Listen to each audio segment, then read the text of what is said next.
What's up, Linux enthusiasts? Ton here from Ton Does Linux, and today we're talking about something massive that just happened in the Ubuntu world. And when I say massive, I mean this could fundamentally change how you use your Linux desktop forever. Ubuntu just made an announcement that has sent shockwaves through the entire Linux community. They're killing X11, not gradually phasing it out, not giving you a choice. They're straight up removing it from Ubuntu 25.10. And if you're not prepared for this change, you could be in for a world of hurt. So stick around, because by the end of this video, you'll know exactly what this means for you, what's going to break, what's going to work, and most importantly, what you need to do right now to prepare for this massive shift in the Linux desktop landscape. But first, if you're new to the channel, I'm Ton, and this is Ton Does Linux, where we dive deep into the latest Linux news, tutorials, and everything you need to know to master your Linux desktop. Make sure to hit that subscribe button and ring the notification bell, because trust me, you don't want to miss what's coming next in the Linux world. Alright, let's dive straight into the bombshell announcement that has everyone talking. Ubuntu officially announced that Ubuntu 25.10, codenamed Questing Quokka, will be the first Ubuntu release to completely drop support for Xorg-based GNOME sessions. Let me repeat that, because this is huge. Starting with Ubuntu 25.10 in October 2025, there will be no more Ubuntu on Xorg option in your login screen. If you want to use GNOME on Ubuntu, you'll be forced to use Wayland. Period. End of story. Now, this isn't just some random decision Ubuntu made overnight. This has been in the works for years, and it represents a fundamental shift in how Linux desktops operate. But here's what makes this announcement so significant. Ubuntu 25.10 is the last interim release before Ubuntu 26.04 LTS, which means the next long-term support release will launch with Wayland as the only option for GNOME users. Think about what this means. Millions of Ubuntu users, from casual desktop users to enterprise deployments, will be forced to make this transition, whether they're ready or not. And based on what I've been testing and researching, a lot of people are not going to be ready for this change. The Ubuntu team is calling this a significant step forward in the evolution of the Ubuntu desktop, but as we'll see in this video, it's also going to break a lot of workflows that people have relied on for years. Before we dive into what's replacing X11, let's take a step back and understand what X11 actually is and why this change is such a big deal. X11, also known as the X Windows system, has been the foundation of Linux desktop since 1987. Yes, you heard that right. We're talking about technology that's nearly 40 years old. To put that in perspective, X11 was created when the Berlin Wall was still standing, when the Soviet Union still existed, and when most of you watching this video weren't even born yet. But here's the thing, X11 has been incredibly successful precisely because it was designed to be flexible and extensible. It uses a client-server architecture where applications, clients, communicate with the X server, which then handles all the graphics rendering and input management. The window manager sits on top of this, managing how windows are displayed and organized. This architecture was revolutionary for its time. It allowed for network transparency, meaning you could run applications on one machine and display them on another over a network. It provided a stable foundation that has powered Linux desktops through decades of evolution. But here's where things get complicated. That same flexibility that made X11 successful has also become its biggest weakness in the modern era. The X11 codebase is massive, complex, and filled with legacy code that's difficult to maintain. Security was an afterthought in the original design, and many of the assumptions X11 was built on simply don't apply to modern computing. The X server has to handle everything: graphics rendering, input management, window management coordination, network transparency, and a million other things. It's become a monolithic piece of software that's increasingly difficult to optimize for modern hardware and use cases. Enter Wayland, the modern replacement that's been in development since 2008. Now, if you're thinking, wait, Wayland has been around for over 15 years and we're just now making the switch? You're absolutely right to be confused. The transition to Wayland has been one of the longest and most contentious migrations in Linux history. But here's what makes Wayland fundamentally different from X11. Instead of the complex client-server architecture with separate window managers, Wayland uses what's called a compositor. This compositor combines the functionality of the X server and window manager into a single, more efficient component. Think of it this way. In X11, when you want to display something on screen, your application has to talk to the X server, which then talks to the window manager, which then figures out how to display everything. It's like a game of telephone with multiple layers of communication. With Wayland, your application talks directly to the compositor, which handles everything: window management, graphics rendering, input handling, all in one place. It's a much more direct and efficient approach that eliminates a lot of the overhead and complexity that X11 accumulated over the decades. This simplified architecture brings several immediate benefits. First, it's more secure because applications can't spy on each other or inject input into other applications, something that was trivially easy to do with X11. Second, it's more efficient because there are fewer layers of communication and processing. And third, it's designed from the ground up for modern hardware features like high DPI displays, touch input, and variable refresh rate monitors. The compositor model also makes it easier to implement modern desktop effects and animations because everything is handled in one place rather than being coordinated across multiple components. So why is Ubuntu making this change now? What's driving this decision to force millions of users onto Wayland, whether they like it or not? The first and most important reason is that Wayland has finally reached a level of maturity that makes it viable for daily use. For years, the biggest blocker for Wayland adoption was NVIDIA graphics support. NVIDIA's proprietary drivers simply didn't work well with Wayland, which meant that a huge portion of Linux users, especially gamers and professionals, couldn't make the switch. But that's changed dramatically in recent years. NVIDIA has significantly improved their Wayland support, and while it's not perfect, it's now good enough for most users to run Wayland as their daily driver. This was a crucial milestone that Ubuntu was waiting for. The second reason is technical debt. Maintaining support for both X11 and Wayland is a massive burden for the Ubuntu development team. Every new feature, every bug fix, every security update has to be tested and implemented across both display servers. This doubles the maintenance work and limits how quickly Ubuntu can innovate and improve the desktop experience. By dropping X11 support, Ubuntu can focus all their development resources on making Wayland better rather than splitting their efforts between two completely different technologies. There's also a strategic timeline consideration here. Ubuntu 25.10 is the last interim release before Ubuntu 26.04 LTS. By making this change in 25.10, Ubuntu gives themselves 6 months to work out any remaining issues before the LTS release. This means that Ubuntu 26.04 LTS will launch with a mature, well-tested Wayland implementation, rather than trying to make this transition during an LTS cycle. And finally, there's the broader ecosystem consideration.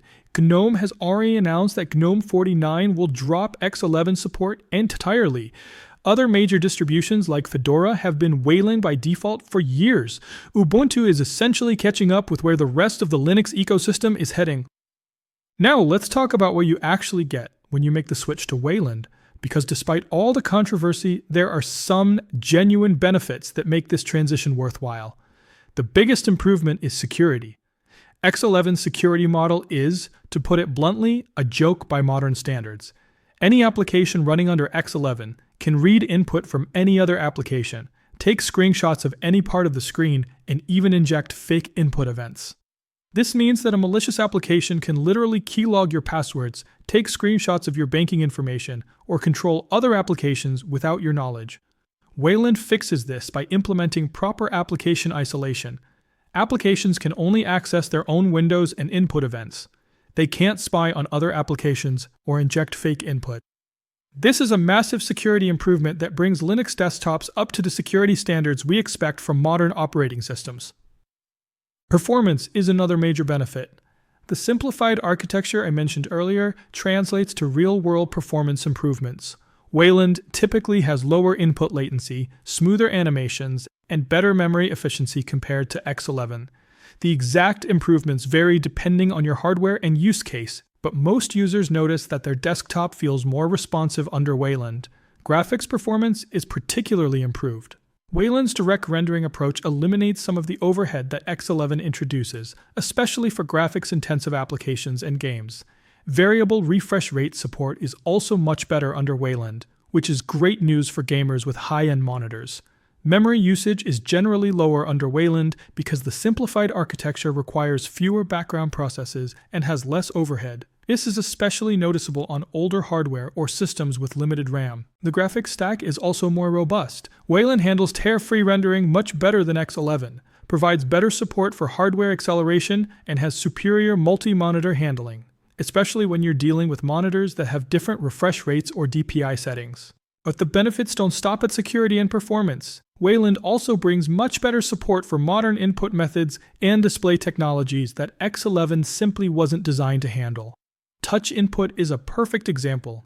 X11's touch support was basically an afterthought. It was bolted on years after the original design, and it shows.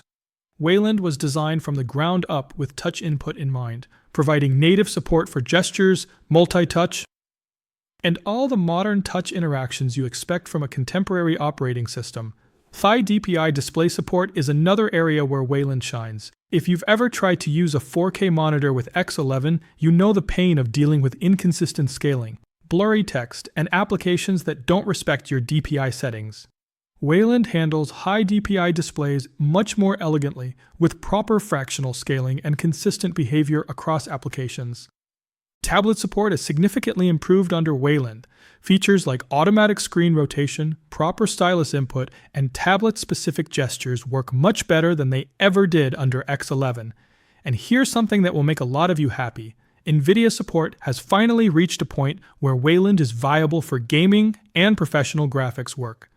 While there are still some rough edges, the days of NVIDIA users being locked out of Wayland are largely behind us. This means that whether you're a gamer who wants the latest graphics features, a creative professional who needs color-accurate displays, or just someone who wants their desktop to work properly with modern hardware, Wayland is now a viable option where it wasn't before.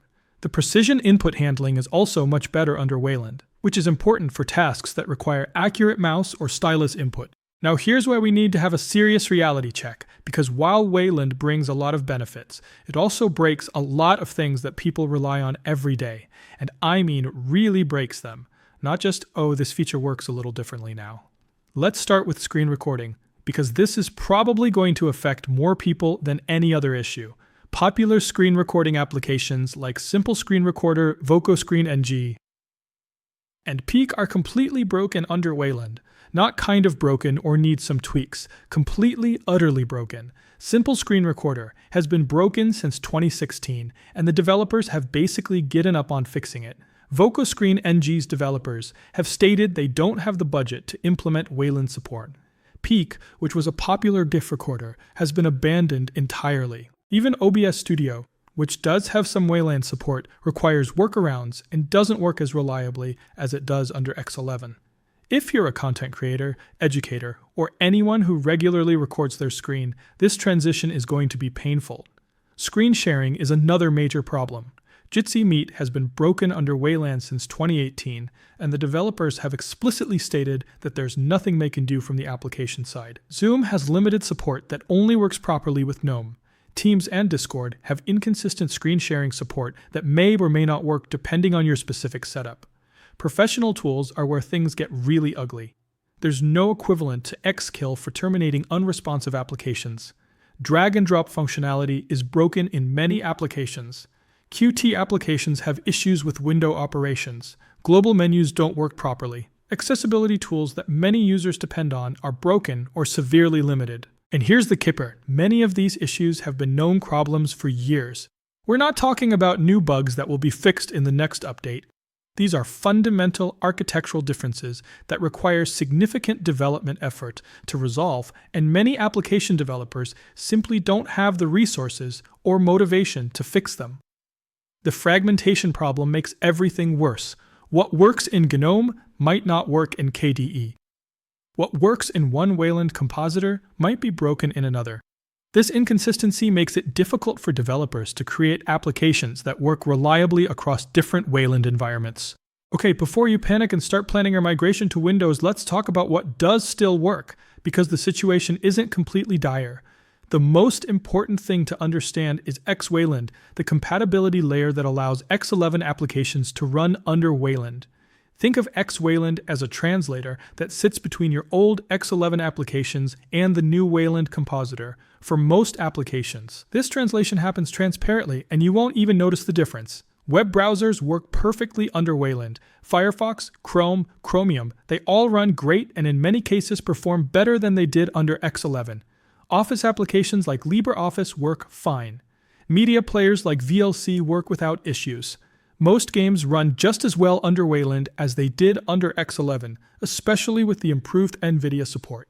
For casual users who primarily use their computer for web browsing, email, document editing, and media consumption, the transition to Wayland will be largely invisible.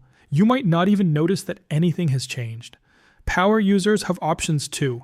If you absolutely need X11 for your workflow, you can switch to a different desktop environment. KDE Plasma still supports X11 sessions.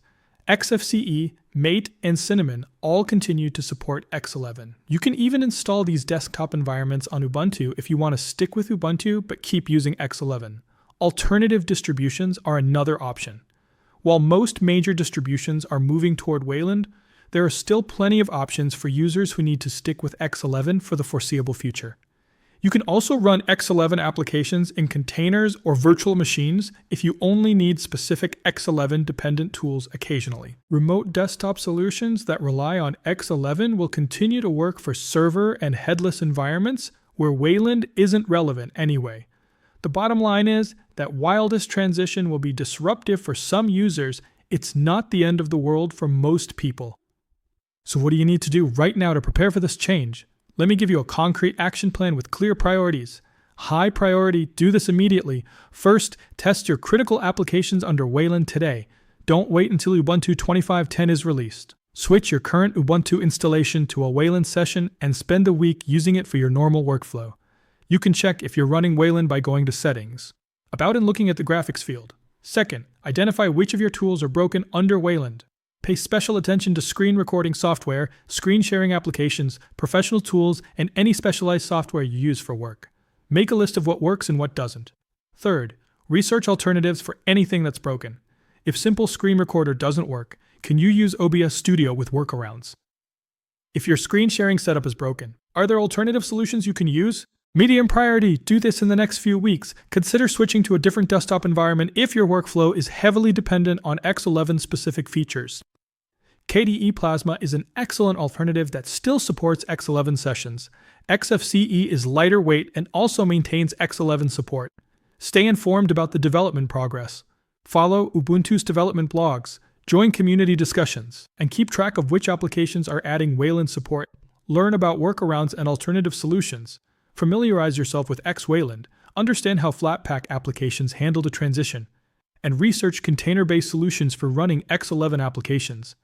Here's the critical timeline you need to be aware of. Ubuntu 25.10 will be released in October 2025. Ubuntu 26.04 LTS will be released in April 2026. If you're planning to upgrade to the next LTS release, you need to be ready for Wayland by then. Don't wait until the last minute. Start testing and preparing now while you still have time to find solutions and adapt your workflow. Alright, let's wrap this up with the bottom line. What does this all mean for you as a Linux user? The reality is that this transition affects different types of users very differently. If you're a casual user who primarily uses your computer for web browsing, email, and basic productivity tasks, you'll probably barely notice the change. Most of your applications will continue to work just fine under Wayland, and you might even notice some performance improvements. If you're a power user who relies on advanced desktop features, custom workflows, or specialized tools, you're going to need to adapt.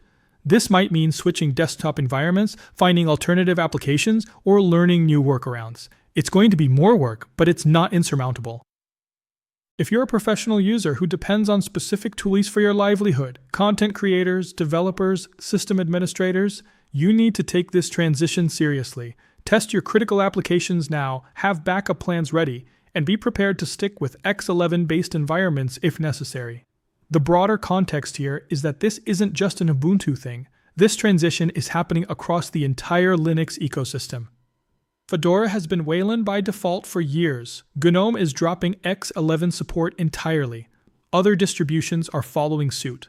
Ubuntu is actually one of the last major distributions to make this switch.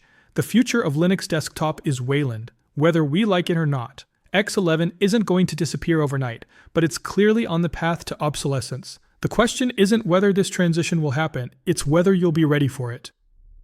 My advice? Start preparing now. Test your applications, identify potential problems, and have a plan for dealing with any issues you discover. Don't wait until Ubuntu 25.10 is released, and you're forced to deal with these problems under pressure. The Linux desktop is evolving, And while change is always disruptive, it's also necessary for progress.